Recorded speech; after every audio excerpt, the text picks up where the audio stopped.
When you move abroad, everyone tells you you're starting a new life, a fresh chapter, a blank page. But what nobody really tells you is your brain doesn't know that you moved abroad.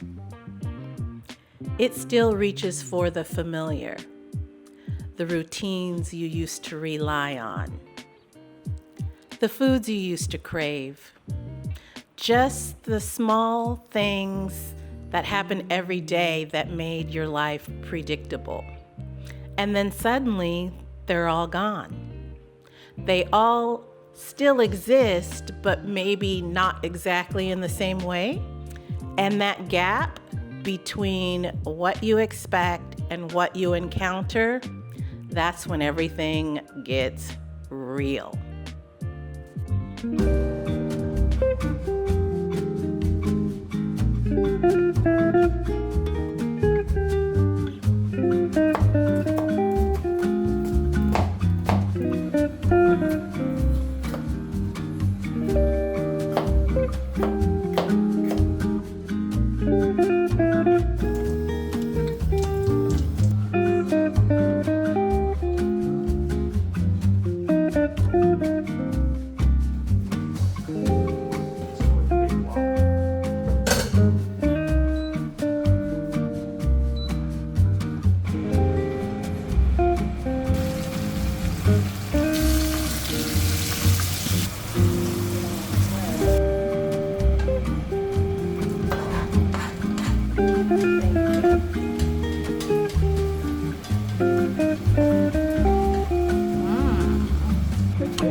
Okay.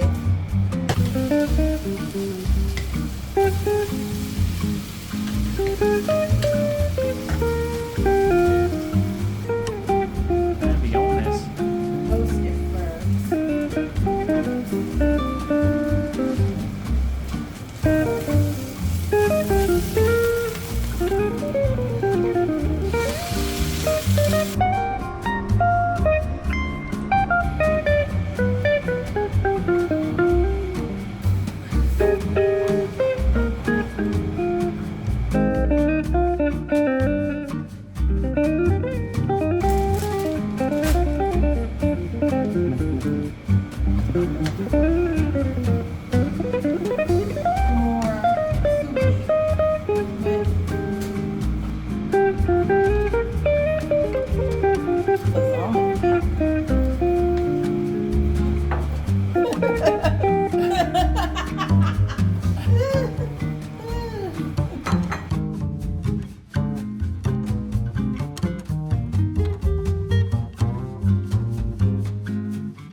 One of the first things you'll learn when you move abroad is we look for the familiar because it makes us feel safe. It's not just emotional, it's biological. Your nervous system uses routines as shortcuts. Your senses know what to expect, and your brain loves it when things feel predictable because it doesn't have to work as hard. So, of course, when you land in a new country, your brain automatically goes, okay, where's our brand of yogurt? Where's that exact snack that we like? What time do people usually do this?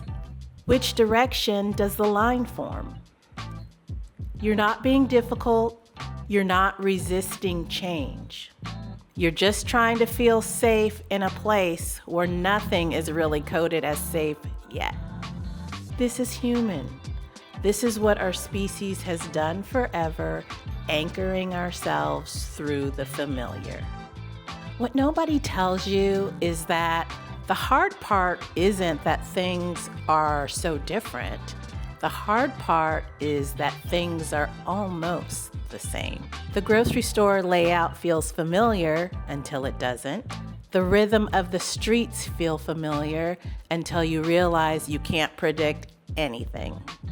In this in-between space, where things are recognizable but not truly yours, this is where the friction happens.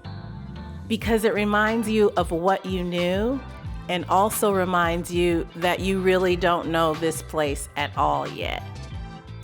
It's disorienting, it's subtle, and it accumulates. Moving abroad isn't about one big culture shock. It's about a bunch of tiny misalignments.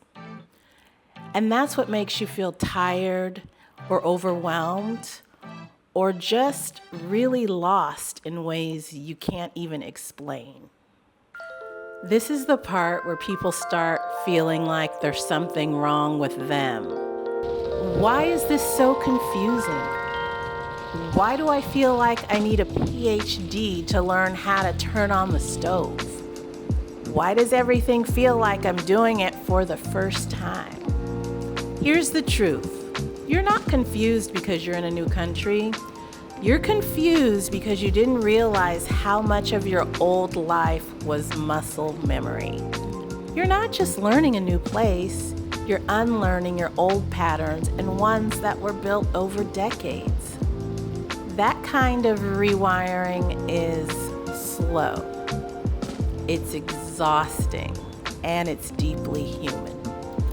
The beautiful thing is you don't even notice the shift as it's happening. It's slow, it's subtle. But one day, you recognize a street, you develop a tiny ritual, whether it's your new coffee shop or the new corner store. A familiar face nods and smiles at you. Your body relaxes just a little bit more. And this is how it happens. Not all at once, but in fragments, piece by piece. You're not trying to rebuild your old life. You're letting your old life teach you how to rebuild a new one, using the same ingredients, just in a different environment. Here's the thing people rarely say out loud. It's okay if you don't feel at home yet. It's okay if some days feel hard. It's okay if you miss things you didn't even like that much. It's okay if it takes months or even years to feel settled. It's okay if parts of you are still adjusting. Home isn't built through big milestones, it's built through tiny consistencies. Moving abroad isn't a test of how adaptable you are, it's a process of becoming. And becoming always takes time. If you're in this stage where everything seems a little too new and a little too unfamiliar, you're not alone. Give yourself time, give yourself patience, and give yourself permission to find familiar wherever you can.